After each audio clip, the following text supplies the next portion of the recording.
mois de septembre a encore subi une forte volatilité, chutant de 4% en début de mois, avant de remonter pour finir en hausse. Comme en août, la chute a été provoquée par des chiffres de l'emploi US montrant toujours une dégradation et des indicateurs avancés ISM soulignant la faiblesse des prises de commandes dans l'industrie.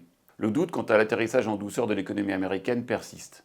L'Eurostoxx 50 progresse tout de même finalement de 0,9%, le S&P 500 de 2% et les marchés asiatiques de 4,6%, tirés en fin de mois par les nombreuses mesures de relance surprises annoncées en Chine.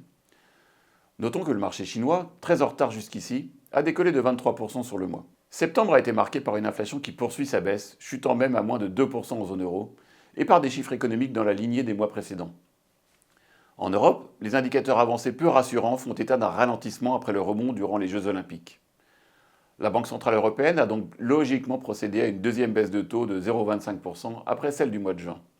Aux États-Unis, les chiffres de l'emploi et les indicateurs avancés montrent une économie toujours sur la voie d'un ralentissement ordonné. La Fed a bien souligné qu'elle ne souhaitait pas que le marché de l'emploi se refroidisse davantage, procédant à une première baisse de taux de 0,5% pour soutenir l'activité. Les deux banques centrales ont encore beaucoup de marge de manœuvre et pourraient encore baisser les taux de l'ordre de 1,5% dans l'année qui vient. Sur la fin du mois, la géopolitique a repris le devant de la scène. L'aggravation du conflit au Moyen-Orient a provoqué un rebond du pétrole, celui-ci passant sur une journée de 70 $ à 76 $.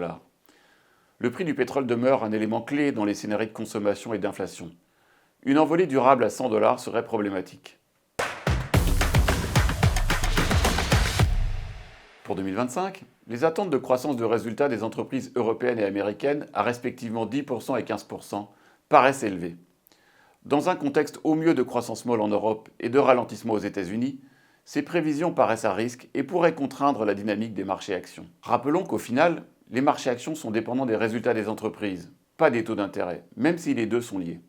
Les mesures de relance chinoises établissent sans doute un plancher pour la croissance du pays, mais surtout envoient le signal que le gouvernement ne laissera pas la situation se dégrader. C'est une bonne nouvelle que les marchés ont pris en compte en quelques jours, mais au final, c'est la consommation des ménages toujours inexistante qui sera le juge de paix d'un rebond durable. Sans reprise des prix immobiliers, qui paraît pour le moment peu probable, elle risque de rester terne.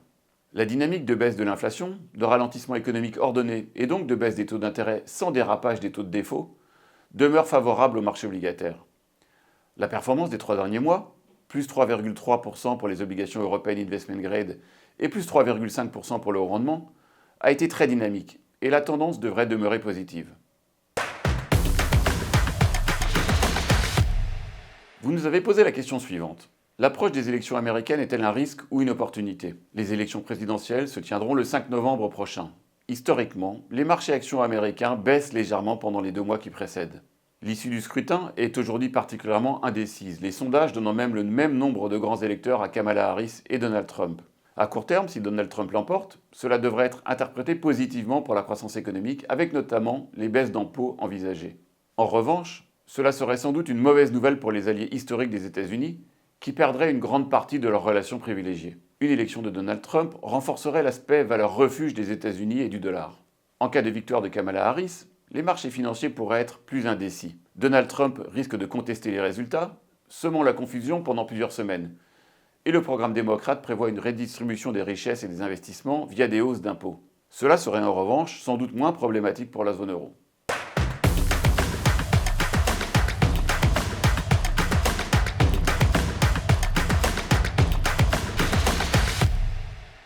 En synthèse, l'inflation rentrée dans le rang permet aux banques centrales d'être plus agressives dans leur soutien aux économies.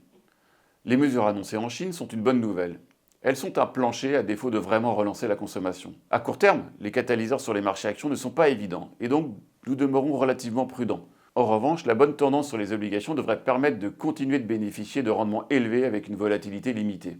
Nous vous remercions pour votre attention et vous donnons rendez-vous le mois prochain pour un nouveau point.